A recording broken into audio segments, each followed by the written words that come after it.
ZEE5 ಇರುವಾಗ ನೀವು ನಿಮ್ಮ ನೆಚ್ಚಿನ ಶೋಗಳನ್ನ ಎಂದಿಗೂ ಮಿಸ್ ಮಾಡಿಕೊಳ್ಳುವುದಿಲ್ಲ. ಅದು ಸಂಪೂರ್ಣ ಉಚಿತವಾಗಿ.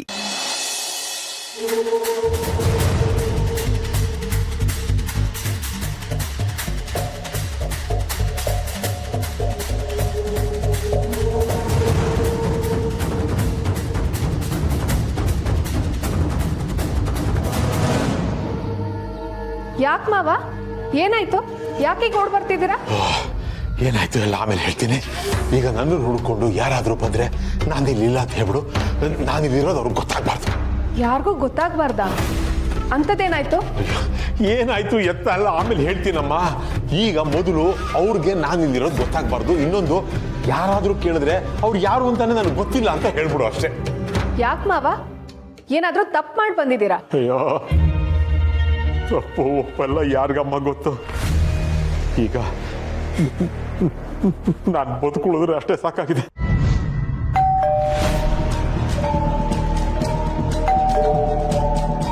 ಮಾವ ಕರೆಕ್ಟಾಗಿ ಹೇಳಿ, ಏನಾಯ್ತು, ಏನ್ ಮಾಡಿದ್ರಿ ಅಂತ.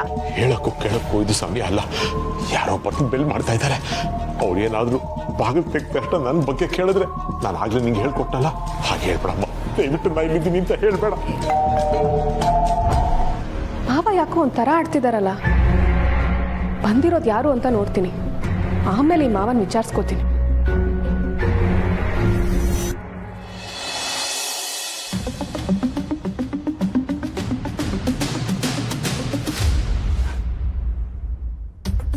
ಆಶಾ, ಅಳ್ತಿದೀಯಾ? ಇಲ್ಲಮ್ಮ, ಹಾಗೇನಿಲ್ಲ. ಏನಾದರೂ ಬೇಕಾಗಿತ್ತಾ? ನಿಜ ಹೇಳು ಆಶಾ, ಯಾಕಿಷ್ಟು ದುಃಖ ಪಡ್ತಾ ಇದೀಯಾ?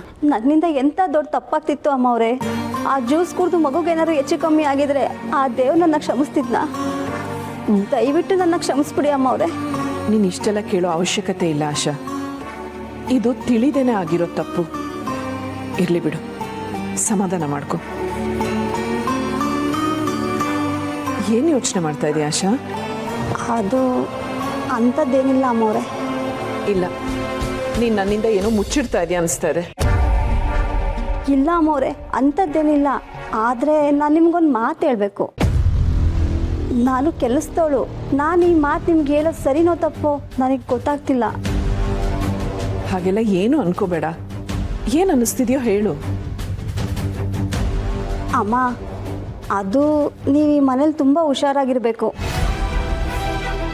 ನಿಮ್ಮ ಮಗುನ ಜೋಪಾನವಾಗಿ ನೋಡ್ಕೊಳ್ಳಿ, ಅಷ್ಟೇ ನಾನು ಹೇಳೋಕ್ಕಾಗೋದು.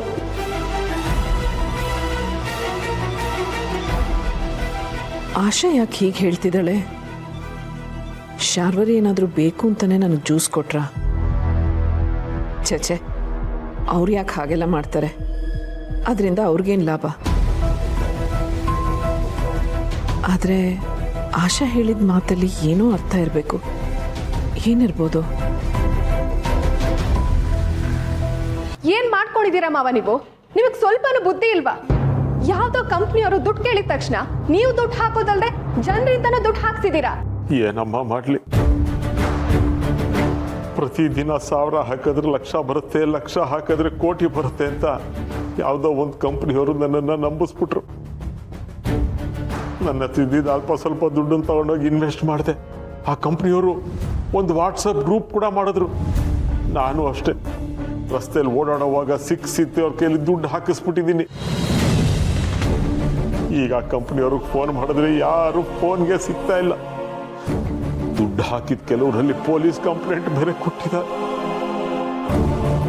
ನನ್ನನ್ನು ನಂಬ್ಕೊಂಡು ದುಡ್ಡು ಹಾಕಿದವ್ರಿಗೆ ಈ ಮನೆ ಬೇರೆ ತೋರಿಸ್ಬಿಟ್ಟಿದ್ದೀನಿ. ಅವ್ರು ಏನಾದರೂ ಮನೆ ಹತ್ರ ಹುಡುಕೊಂಬಂದು ನನಗೆ ಹಿಡ್ಕೊಂಡು ಬಾರಿಸಿದ್ರೆ ಏನಮ್ಮ ಮಾಡೋದು? ನನಗೆ ಗೊತ್ತಿತ್ತು ನೀವು ಇಂಥದ್ದೇ ಏನಾದರೂ ಎಡ್ವರ್ಟ್ ಮಾಡಿರ್ತೀರಾ ಅಂತ. ಅದಕ್ಕೆ ನಿಮ್ಮನ್ನ ಫಾಲೋ ಮಾಡಿದೆ. ಆದ್ರೆ ಅಷ್ಟರಲ್ಲಿ ಇಷ್ಟೆಲ್ಲ ಅನಾಹುತ ಮಾಡಿದ್ದೀರಾ. ಏನ್ ಅಂಕಲ್ ನೀವು? ಏನೋ ಕೆಲ್ಸಕ್ಕೆ ಸೇರ್ಕೊಂಡಿದ್ದೀರಾ, ಒಳ್ಳೆ ಬುದ್ಧಿ ಬಂದಿದೆ, ಕಷ್ಟಪಟ್ಟು ದುಡಿತಿದ್ದೀರಾ ಅಂತ ನಾವೆಲ್ಲ ಖುಷಿ ಪಟ್ರೆ ನೀವಿನ್ನೂ ನಿಮ್ಮ ಹಳೆ ಚಾಳಿನ ಬಿಟ್ಟಿಲ್ವಾ? ಹೇಗೆ ಬಿಡೋಕ್ಕಾಗುತ್ತೆ?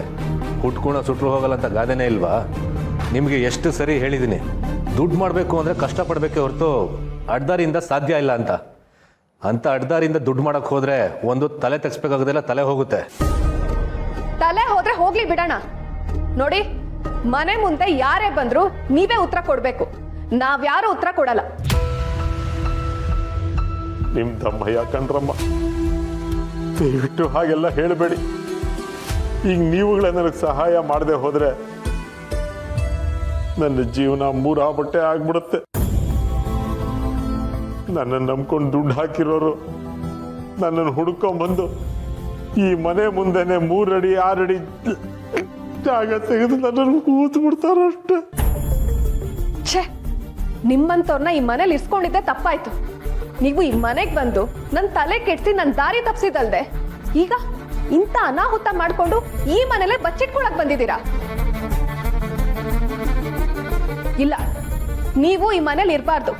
ಈಗಲೇ ನಡೀರಿ ಆಚೆ. ಇಲ್ಲ ಇಲ್ಲ ಇಲ್ಲ, ನಾನು ಎಲ್ಲೂ ಹೋಗಲ್ಲ. ನಾನು ಬದುಕಿದ್ರು ಇದೆ ಮನೇಲಿ, ಸತ್ರು ಇದೆ ಮನೇಲಿ. ದೊಡ್ಡೋರಾಗಿ ಮನೆ ಮಕ್ಕಳಿಗೆಲ್ಲ ಬುದ್ಧಿ ಹೇಳಿ ಬೆಳೆಸ್ಬೇಕಾಗಿರೋರು ನೀವು. ಅಂಥದ್ರಲ್ಲಿ ನೀವೇ ಹೀಗೆ ತಪ್ಪು ಮಾಡಿದ್ದೀರಲ್ಲ ಅಂಕಲ್.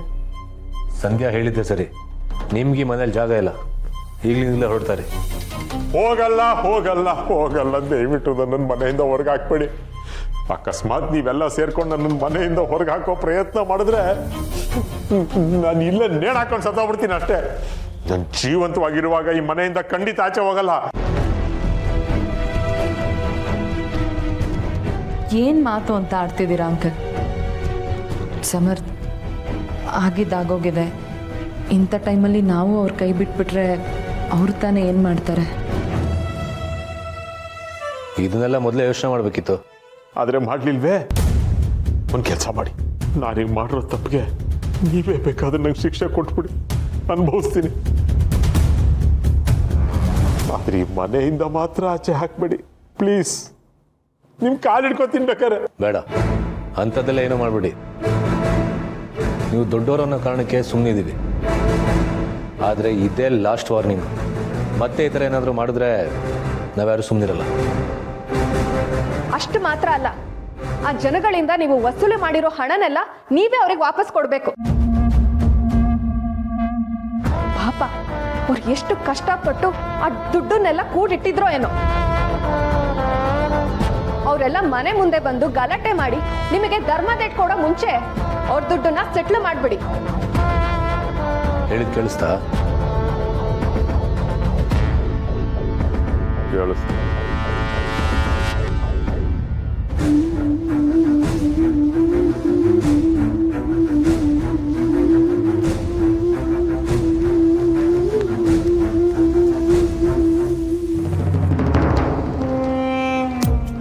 ದೇವ್ರೆ, ನನಗೆ ಅಂತ 1 ಲಕ್ಷ ರೂಪಾಯಿ ಇಟ್ಕೊಂಡಿದ್ದೆ. ಈಗ ಆ ದುಡ್ಡನ್ನೇ ಜನಗಳಿಗೆಲ್ಲ ಕೊಡೋ ಪರಿಸ್ಥಿತಿ ಬಂದ್ಬಿಡ್ತು. ಅಯ್ಯೋ, ದುಡ್ಡು ಹೋದ್ರೋಯ್ತು, ಪ್ರಾಣ ಉಳಿತಲ್ಲ, ಅಷ್ಟು ಸಾಕು. ZEE5 ಆಪ್ ಡೌನ್ಲೋಡ್ ಮಾಡಿ ಎಲ್ಲಾ ಸಂಚಿಕೆಗಳನ್ನು ಸಂಪೂರ್ಣ ಉಚಿತವಾಗಿ ನೋಡಿ.